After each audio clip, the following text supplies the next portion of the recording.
Halo, selamat jumpa kembali pada podcast Ini Koper. Kali ini Koper akan membahas tentang hal-hal yang bisa menjadi inspirasi bagi komunitas perubahan. Pada episode kali ini, kita akan membahas tentang triple loop learning atau 3 level atau 3 layer pembelajaran. Sebuah cara belajar yang powerful untuk pengembangan diri dan organisasi.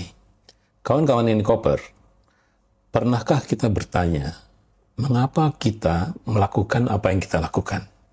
Atau apakah ada cara yang lebih baik untuk melakukan apa yang kita lakukan? Itulah inti dari triple loop learning. Ini adalah cara belajar yang mendalam, di mana kita tidak hanya belajar dari kesalahan, tetapi juga mempertanyakan asumsi dan keyakinan kita. Triple loop learning memiliki 3 tingkatan atau 3 layer. Layer yang pertama adalah single loop learning, yaitu belajar dari kesalahan dan memperbaikinya.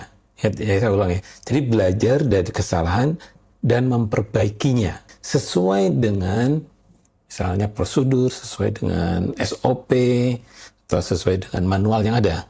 Misalnya kalau kita belajar dari petani di desa, seorang petani belajar bahwa menanam padi di musim kemarau menyebabkan gagal panen.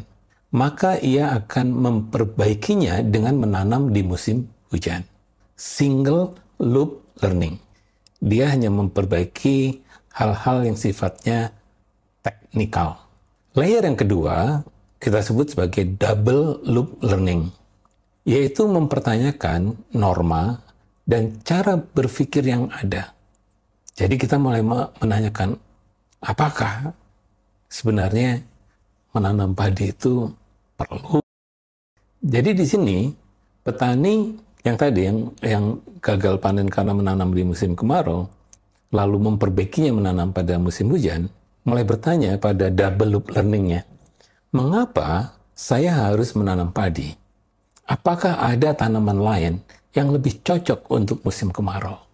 Ya, jadi di sini agak berbeda dengan di single loop. Di single loop sebenarnya adalah sudah ada manual, sudah ada pengetahuan yang baru, kemudian dicoba.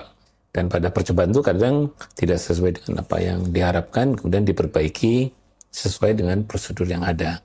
Jadi prosedurnya yang kita perbaiki. Nah di double loop learning itu justru mempertanyakan apakah memang perlu menanam padi gitu. Bisa nggak sih menanam tanaman yang lain yang cocok untuk musim kemarau. Nah di layer yang ketiga, ini yang puncaknya, itu kita sebut sebagai triple loop learning.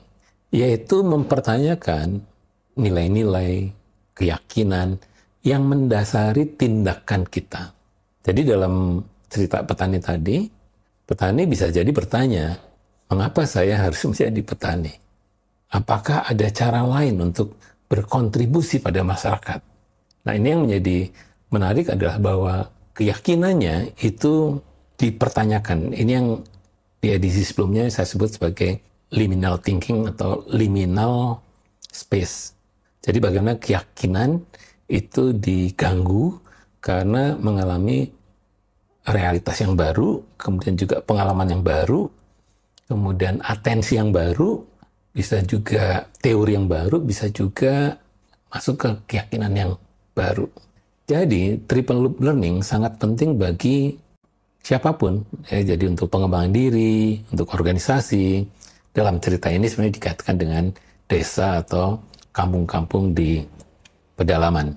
Dengan mempertanyakan asumsi dan keyakinan kita dapat menemukan cara-cara baru yang lebih efektif dan inovatif. Jadi kadang saya menyederhanakan di single loop kita belajar tentang pemikiran baru atau hal baru yang kemudian dicoba, kemudian disesuaikan dengan apa yang ada di lapangan. Pada loop yang kedua sebenarnya kita belajar cara baru karena kita memulai dengan sesuatu yang sifatnya pembelajaran dari single loop learning tadi. Ya, misalnya tadi kalau padi memang musim hujan, tapi kalau bukan padi gimana? Ya, sedangkan di triple loop learning kita bisa reinovasi, bukan sekedar mengubah tanamannya, tapi bahkan mempertanyakan apakah kita perlu menjadi petani atau yang lain untuk membantu desa itu. Jadi ini yang menjadi menarik untuk kita pelajari. Sebagai contoh yang lain, misalnya sebuah desa selalu kesulitan mendapatkan air bersih. Nah, di single loop learning, mereka mungkin hanya akan memperbaiki pipa yang bocor. Ya, jadi air bersihnya baru, tetapi yang diperbaiki pipa bocornya. Nah, kalau dengan double loop learning, mereka mungkin akan mencari sumber air baru. Ya, cari sumber-sumber air baru di sungai atau di hutan dan sebagainya. Namun dengan triple loop learning, mereka mungkin akan mempertanyakan sistem pengelolaan air di desa supaya menemukan solusi yang lebih berlanjutan. Triple loop learning juga mendorong kita untuk berpikir kritis dan kreatif. Dan yang menarik adalah bahwa kita harus berani keluar dari zona nyaman. Ini adalah kunci untuk menghadapi tantangan dan perubahan di masa yang akan datang. Bagaimana cara menerapkan triple loop learning? Pertama, kita harus berani mempertanyakan diri sendiri atau status quo kita sebagai apa gitu. Yang kedua, kita harus terbuka terhadap ide-ide dan perspektif yang baru. Ketiga, kita harus berani mengambil risiko dan mencoba hal-hal baru. Kawan-kawan ini Koper, demikianlah podcast kita kali ini.